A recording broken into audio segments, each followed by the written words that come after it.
If you want to catch a giant bass, stop looking for the strongest, most aggressive fish in the lake. Start looking for the oldest one. Because every trophy largemouth you've ever seen a picture of, every double digit, every state record, every fish of a lifetime, was old. Not just big, old. And once you understand how long a largemouth actually lives, and how her behavior changes as she ages, you'll stop fishing for a size and start fishing for an age class, which is a completely different game. That's the reframe. Most anglers think about bass in terms of pounds. The people who consistently catch giants think about them in terms of years. And here's how that math actually works. Start with the number, because most people are wrong about it. A largemouth bass in the wild lives between about 10 and 16 years on average. The oldest confirmed wild largemouth on record was 23 years old, caught in a Florida lake and aged by counting the growth rings on her otoliths, the tiny bones in her inner ear that grow a new ring every year, just like a tree. 23. That's not a fish, that's a lifetime. Now here's where it gets interesting. That same bass, in a well-managed pond with abundant forage and no fishing pressure, can push closer to 20. And in northern lakes with short growing seasons and colder water, bass actually live longer than they do in the south because their metabolism is slower and they age slower. So a 10-year-old largemouth in Wisconsin might weigh what a 5-year-old fish in Texas weighs, but she's had twice the life to get there. That's important because it changes what trophy means depending on where you are. In Florida, a giant is a fast-growing 10-year-old fish. In Minnesota, a giant is a slow-growing 15-year-old fish. Same weight, very different ages, very different behavior. Now here's the part that actually matters for catching one. A bass doesn't behave the same way at every age.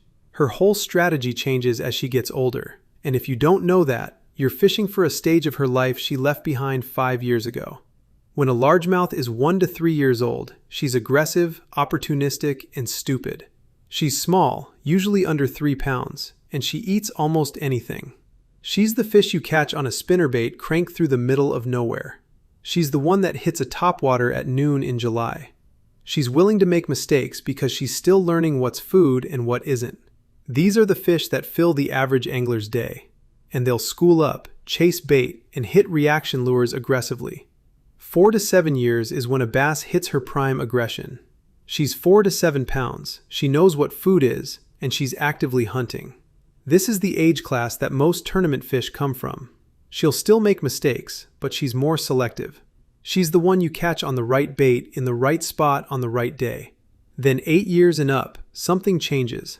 She stops being a hunter and becomes an ambusher. She's now double-digit weight class, and she has learned, from a decade of being fished for, that expending energy is expensive and mistakes are costly. She doesn't chase anymore, she sits. She picks the best ambush point in a large territory, she holds there for hours, and she only eats when she can do it with minimal effort. She's not aggressive, she's efficient. And here's the specific thing that catches most anglers off guard. An old female bass eats fewer, bigger meals. Where a 4-year-old might eat 20 small baitfish in a day, a 12-year-old might eat 1 big bluegill and be done for 2 days. She's not moving around looking for food. Food comes to her, and when it does, it's substantial. So the mistake most anglers make when they're trying to catch a giant, they fish the same way that catches 4-pounders. Aggressive baits, lots of casting, cover a lot of water. And they wonder why the average size never goes up.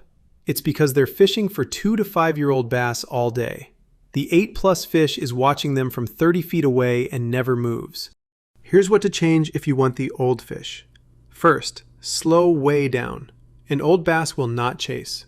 If your bait leaves her strike zone in under 3 seconds, she's not going to eat it.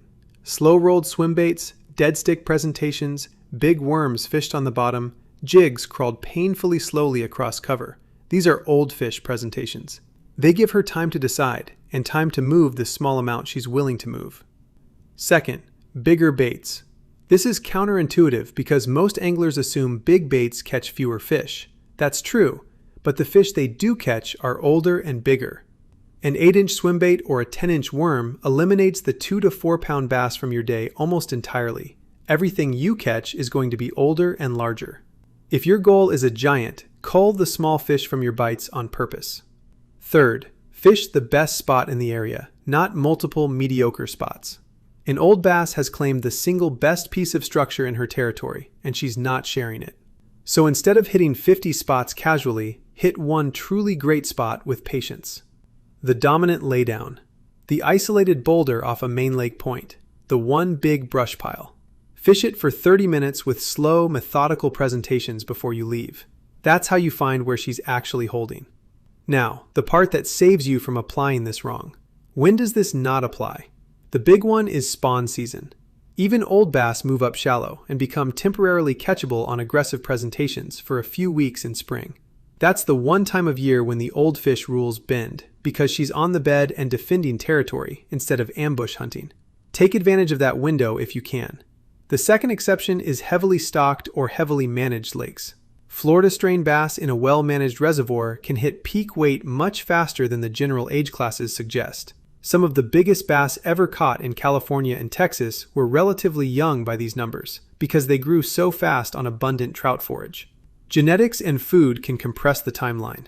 And third, if you're fishing waters where big bass are common because the fishery is protected or lightly pressured, the old fish rules matter less. She hasn't been taught to be cautious, so she'll still make mistakes.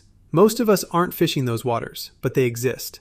But for most anglers on most water, the reason the biggest bass in the lake seems to be invisible isn't that she doesn't exist. It's that she's 10 years old, she's ambushing, not hunting, and everything about the way you're fishing is invisible to her. Slow down, size up, and fish the best spot in the area like it's the only spot that matters.